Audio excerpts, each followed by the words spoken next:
Hi guys, welcome back to RT where respiratory therapists live out loud. With me, your host Linda Fry, the Asthma Lady. Yes, welcome everybody. Welcome to anybody new. Thank you for those who voted for the tagline. Apparently, everybody likes the old tagline versus the new one, and the new one was where respiratory therapists use their outside voices. So apparently nobody liked that one. So we're going to stick to living out loud. Okay. So thank you, thank you, thank you. But today I'm excited because I have another guest co-host and she does amazing things in the ECMO space. So we are really, really excited about that because I don't know too many people that do that as a respiratory therapist. So super cool. And we follow each other on LinkedIn and in the social media space. But before I let her do her thing, I'm going to introduce her accolades. And yeah, you guys know how I am. Hopefully I get it right.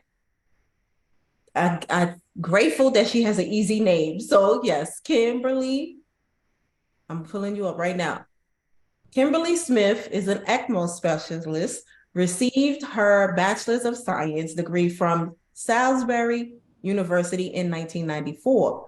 She started her career at the University of Maryland Medical Center, finding success and enjoyment in the NICU and PICU settings. In 2021, Smith transferred to Johns Hopkins Hospital and has remained there since now. She also expanded her career in 2010 to become an adjunct faculty teaching clinicals at Baltimore City Community College, while she impacted the future of the profession by teaching the fundamentals of the respiratory principles.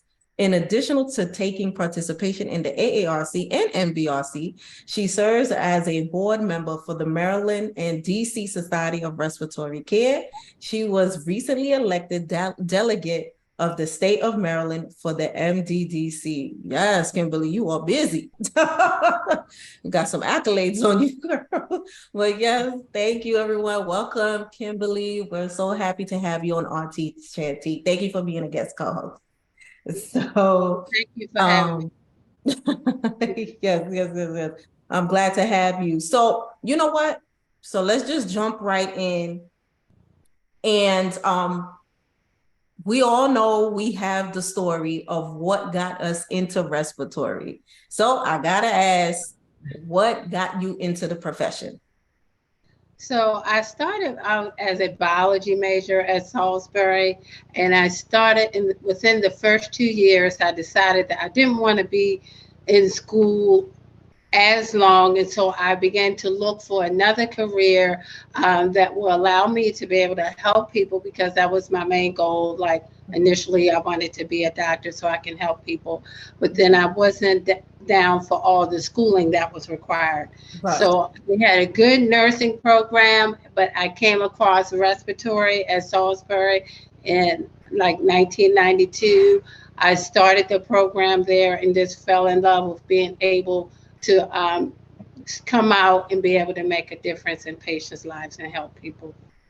Nice, nice. I know I think I have yet to hear someone say like they started out knowing what a respiratory therapist was and they were like, yeah, I went to school for that because I knew what that was. So that's why it's always interesting to hear like, how did you find it? Like who told you it's a secret? And so yes, well, thank you, Kimberly, for sharing that with me. And okay, so you went to be a respiratory therapist, and what made you say like, okay, ECMO is where I want to be, or this is what I want to do? And can you break down for those of us that don't know what ECMO is exactly? Can you break that down, what that is, and what it looked like to be a specialist in that? Okay. So when I came out of school, I started at University of Maryland. They did not have an ECMO program there. I transitioned in 2001 to Johns Hopkins, and there they had there were so many opportunities to advance my career. And so in 2003, that's when I took the ECMO training. And for those who don't know what ECMO is, ECMO is mechanical, advanced mechanical life support that is used for refractory hypoxemia. So we all know that in high ventilator settings can be toxic to the lungs. And so what was happening is we saw a bunch of people needing more support than was safe. So ECMO is just a form of oxygenation and ventilation mechanically, that is where the blood is ran outside of the body and through a special pump where it can receive oxygen and CO2 is swept off, and then it enters back into the body. It is a very complex system, but Yes. in 25 words or less, that's what it is.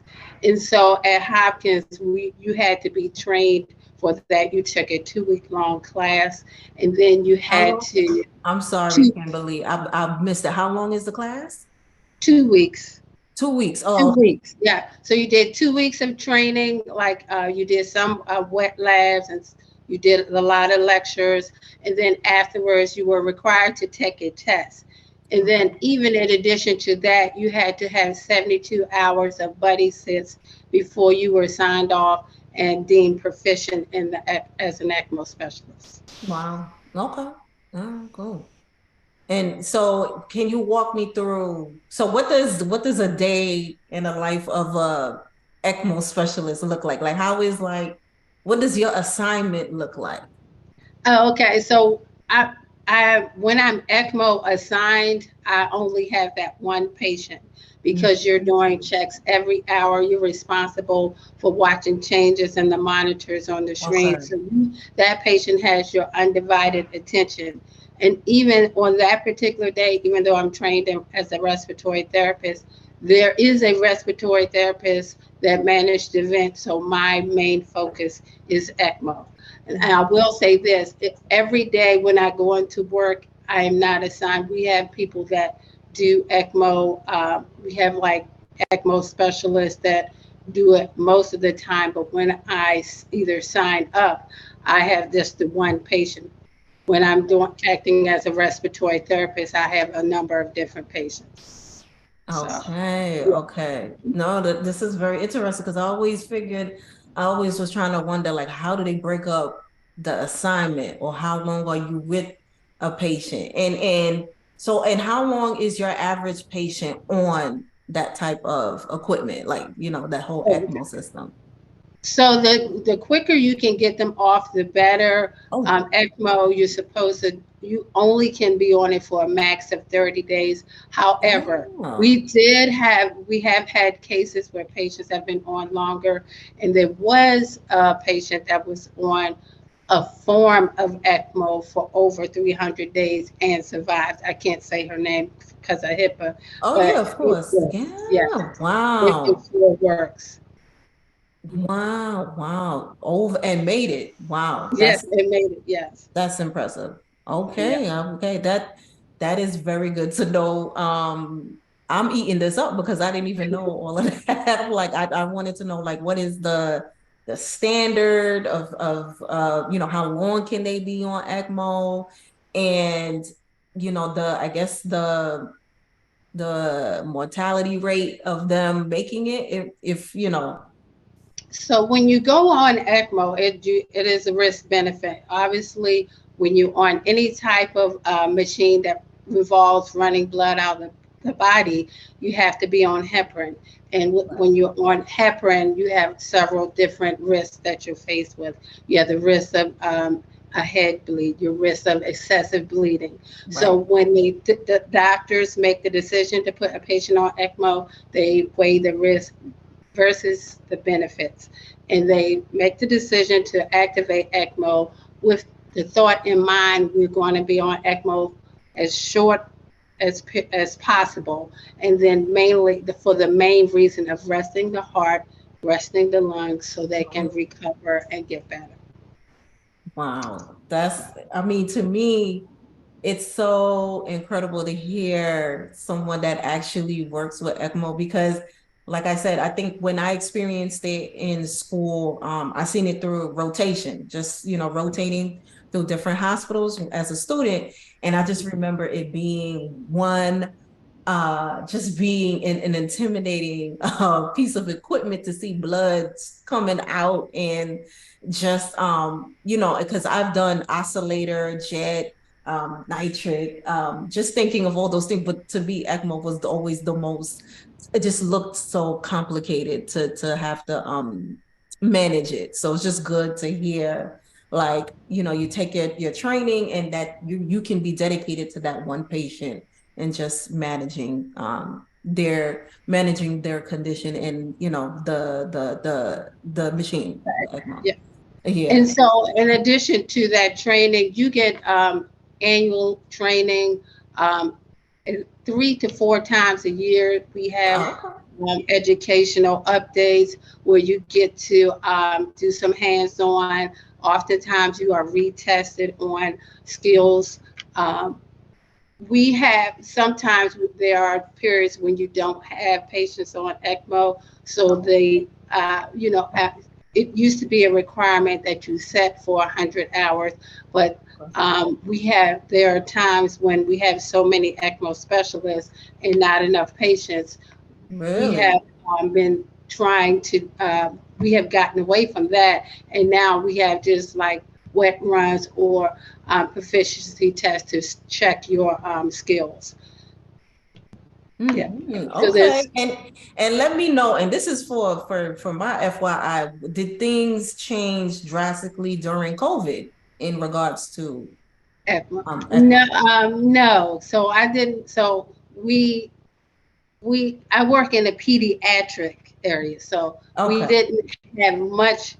We didn't have as much of an impact as you see in the adult world. I Yeah. will say this: when I had to rotate as a respiratory therapist onto the adult side during the pandemic, Oh yeah. there were several patients that I've seen on ECMO in the adult setting. At where I worked at Hopkins, the adult ECMO was separate. It was ran by perfusion. And then on the pediatric side, we did the bulk of the ECMO patients, but we didn't see a large uptick in cases during COVID. Okay, all right. Well, good to know. Good to know. Okay, so what were, if any, barriers did you have like starting to go down this career path, this specialty? If there So were any barriers. there weren't any barriers. Again, like it is, you continue to learn as you go daily, and it's such a complex system.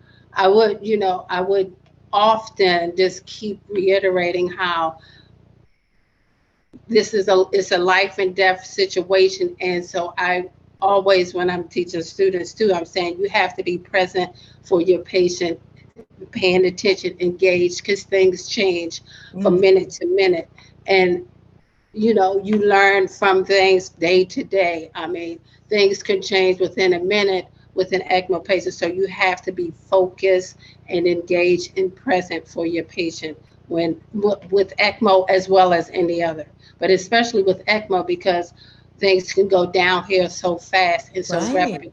rapidly. And then we also know with children they can rapidly Yes. decline I was anyway. just about to say that. Yeah, Yeah, especially children. kids. Yeah. And you basically answered the next question, which was what would you tell, students, or what would you tell somebody that's interested in something like that? Because it does seem, based on what you're saying, it does seem like the person, whoever's interested, needs to be like a lifelong learner, somebody that likes to learn, and they got to keep up with their competencies, and they got to be on their toes, like that type of. I mean, in respiratory in general, we already like that, Yes. but I feel like that's what you're basically saying. Yeah, because what if you think about it, is respiratory, whatever career, whatever path, if you want to be NICU, PICU, ECMO, whichever path you go in requires a lot. I mean, constant learning. You have to be you have to be able to, separate your personal life from, like you're here at work, you can't Oh, be yeah. worried about what's going on at home. It's Right. sometimes it's hard for even for women to separate. And so the advice I would give to anyone that is looking to be an ECMO specialist is maybe take time, do a buddy day with someone, and kind of observe how involved and intense things can be, and just to reiterate how important it is to make sure that it's something that you want to do and that you'll be able to do successfully. Excuse me. No, this is good. Some good gems. Because like I said, I don't know how many people interact with ECMO, but I know that it is just a interesting just to hear someone that deals with it, on a daily or as part of work. So yes, this is really, really, really good. And yeah, and like I said, you answered my questions, and hopefully someone watches this and they're just like, oh, okay, maybe, this is something I would be interested in as a respiratory therapist. If they feel like, okay, they're in a acute care and they're just looking for something else, something new that they can consider, something like that. So thank you so much, Kimberly, for sharing that, your perspective on that stuff. And well, this is your opportunity to plug anything that you're doing. Let us know where to reach you, what's new with you, what's going on, what you got going on. I'm just starting out as a representative for the Maryland and DC Society of Respiratory Care, and I just wanted to take a delegate, excuse me, for the Respiratory Care Society. And so I just want to take a minute to plug Luminous Health's annual Spring Tune-Up Respiratory Conference, which will be April the 21st from 9 to 3 in Annapolis, Maryland. Lenny is the director, Lenny Agundo. I believe he was a guest of yours as Yes, yeah, I like Lenny. yeah, and so he always puts on a very detailed conference. And so for those who are looking for CEUs, I know it's not a CEU year, but it's always a good opportunity to learn and network with different colleagues Of in course. Annapolis, Maryland. Yep. Tell Lenny to hit me up. Maybe Okay. I will. I will. you know what I'll do? Give me the info. I'll put it in the description. I'll put it in for Okay. Okay. you. I'll send you an email with the description. Yeah. Uh-huh, uh-huh. So, and how many CEUs it comes with? You get 6 CEUs.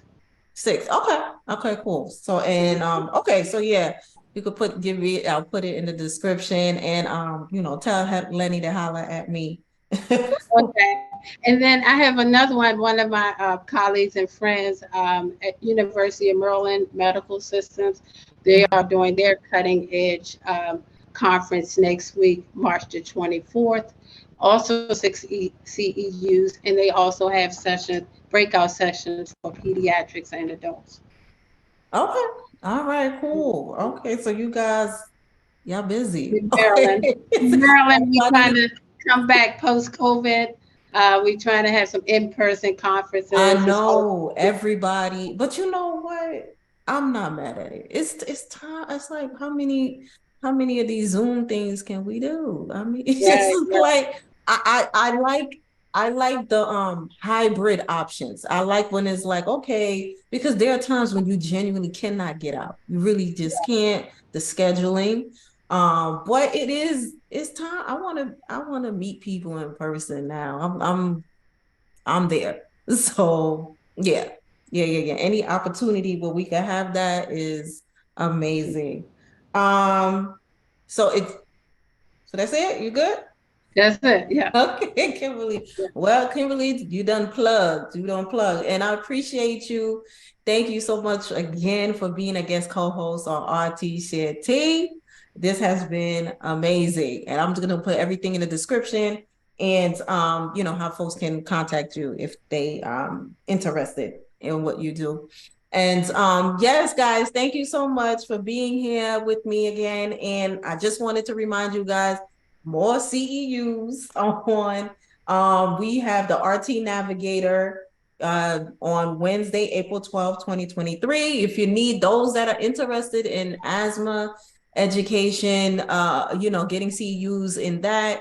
I will be speaking on asthma devices and patient education, and I'll put the description for that as well. So come get these CEUs. This is the year to invest in yourself. You hear Kimberly speaking, you hear me speaking. We're all unicorns in our respected fields of choice. So come join us. All right, guys. So, and remember, RT Shanty is here every Wednesday on Google Podcasts and most podcast platforms, and we on YouTube every Thursday. So look out for us, guys. We are growing together. And I will see you next week. Remember to invest in yourself and to only compete with yesterday's version of you. All right, guys. Bye.